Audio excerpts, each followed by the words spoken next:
Hello, hi, welcome once again to M5's English language learning program, Let's Speak English.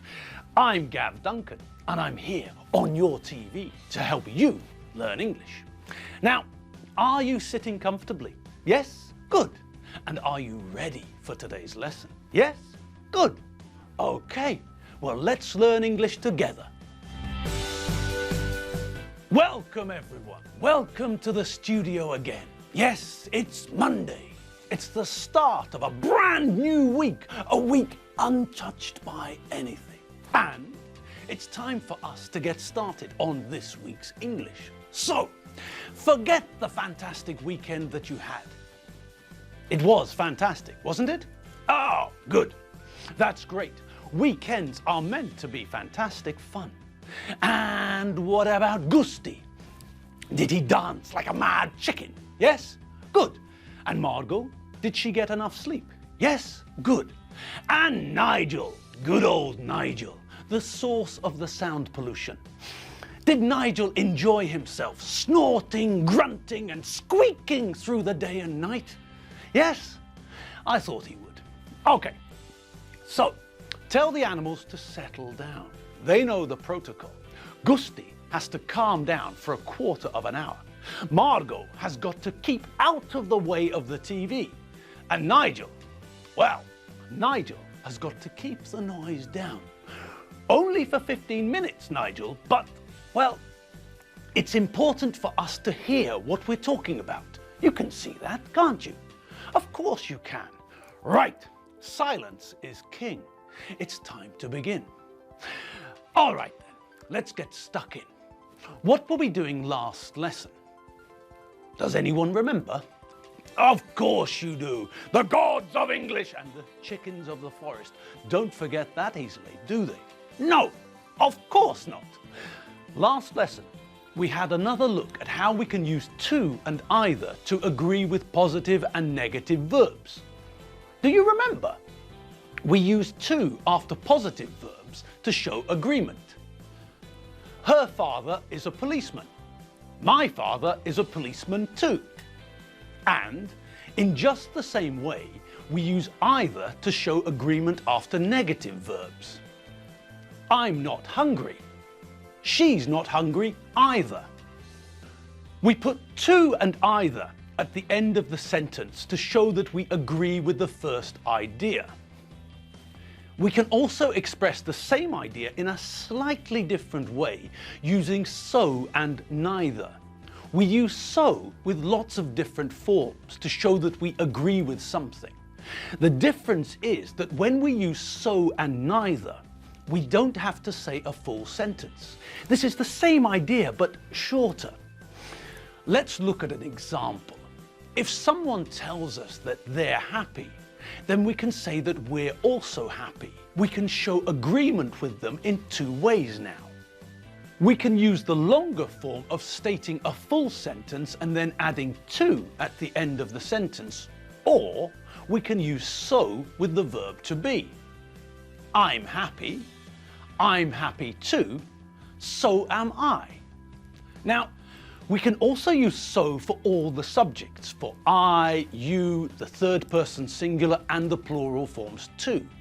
It's very easy to use. All we have to do is pick the correct form of the verb and put it together, like Lego or Swedish furniture. We start with so, when we're agreeing with something positive, then add the verb in the correct form, and then finish with the subject. Okay, so it's time for you to practice. In the following sentences, I'd like you to agree with the first statement both ways. I'd like you to use the longer form with to at the end, and I'd like you to use the shorter form using so. As usual, we'll do the first one together. Okay. Number one, I'm late for work. I, too, so I. I'm late for work too. So am I. Okay, so we've got the statement and the verb is positive. So, the first answer that shows agreement is the longer answer using to. So we make the sentence and then add to the end to show that there is agreement. And then, well, then we've got the shorter version using so. This time, all we have to do is start with so to show agreement, then add the correct form of the verb to be, and then end with the correct subject. Easy. I'm late for work. I'm late for work too. So am I. Simple. Okay, have a go at the rest of them. Number 2, I like pasta. He too. So they. Number 3, we went to the pub last night. She too. So we. Number 4, I've got a lovely bunch of coconuts. They too. So I.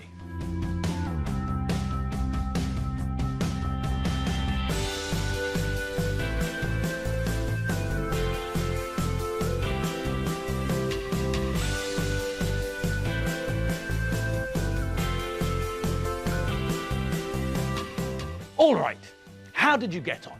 Did you notice that I mixed things up a bit for you? Yes? Well, I think you can handle a few twists and turns. You're the gods of English, blue team, and the chickens of the forest. You can handle anything that life throws at you. Isn't that true? Yes, damn right it's true.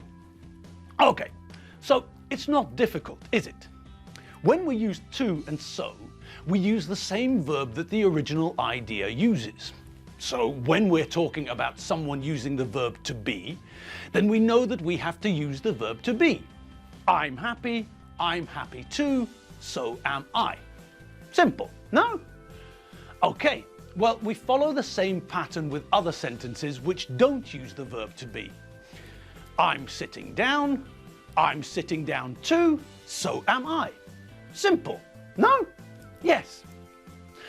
Okay, so what have you got for the answers to the questions? The second one uses the verb to like. So, we use the verb to like.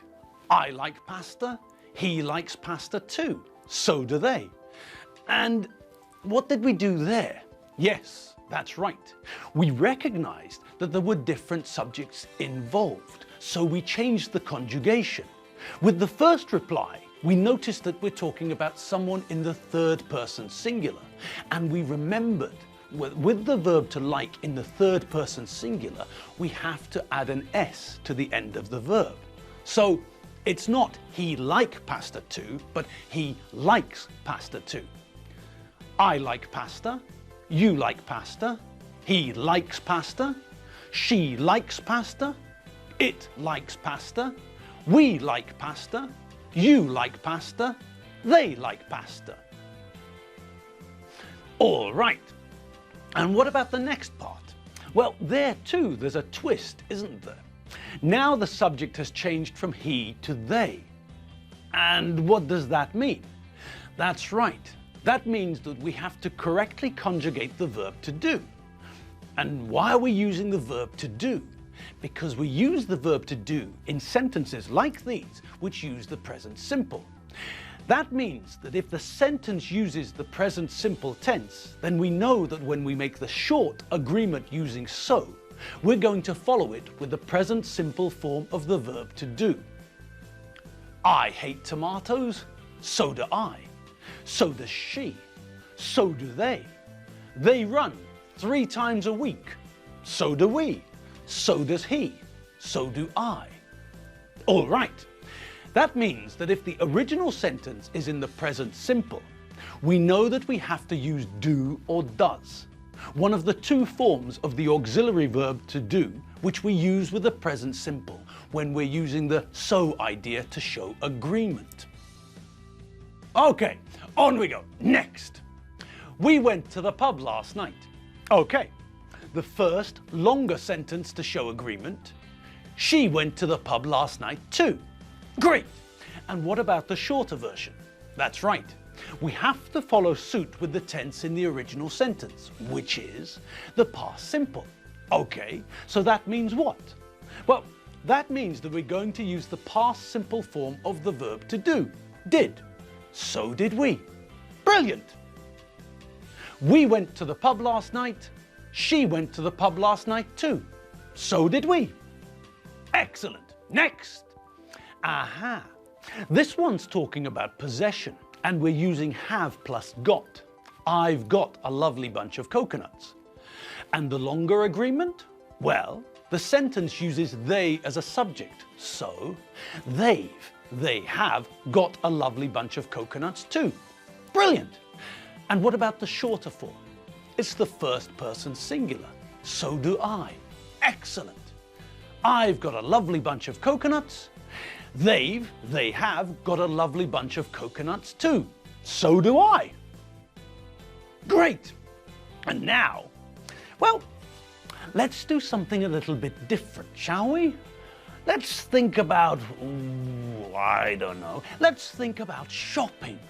Look, there's Mary and Elizabeth Benchfield, and they're going into a shop.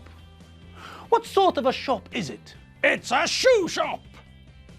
Hello, can I help you? Hello, we're just looking at the moment, thanks. Well, let me know if you need any help. We will, thank you. All right, so they're inside the shop now, and there was a conversation. Was there anything new in that conversation? I don't think so, but let's check. Well, the first thing that happened was that the shop assistant said hello.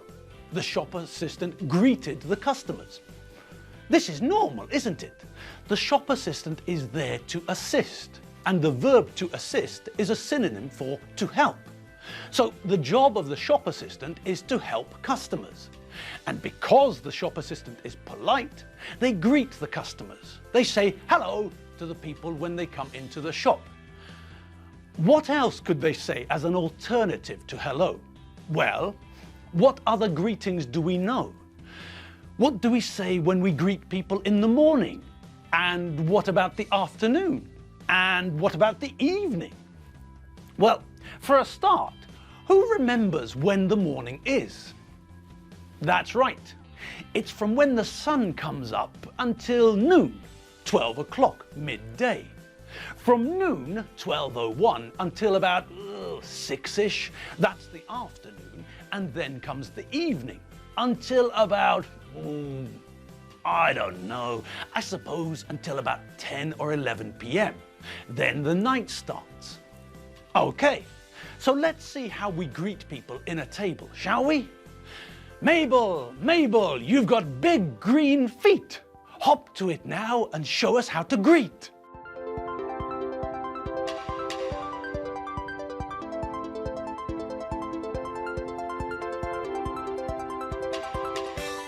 Great.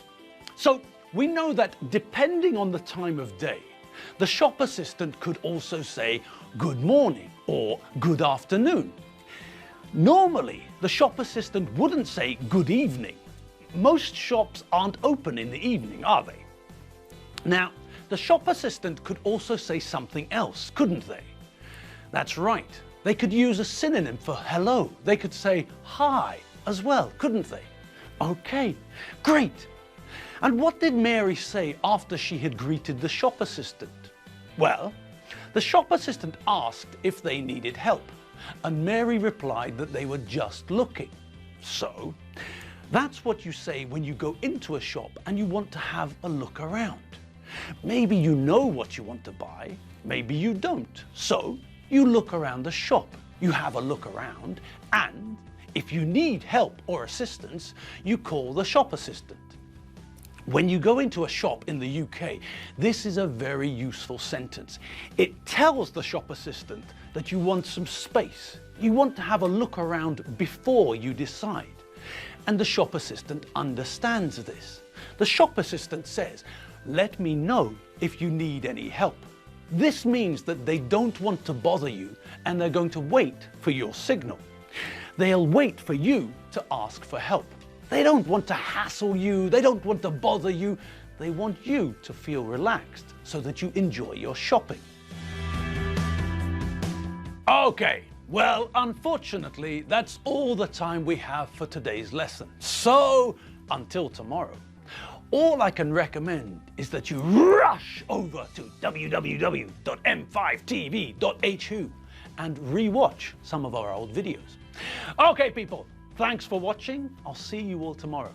Have fun, enjoy yourselves, and remember, I'm Gav Duncan. I'm not Nigel the guinea pig, and I'm not Jezza Irons either. See you later. Bye.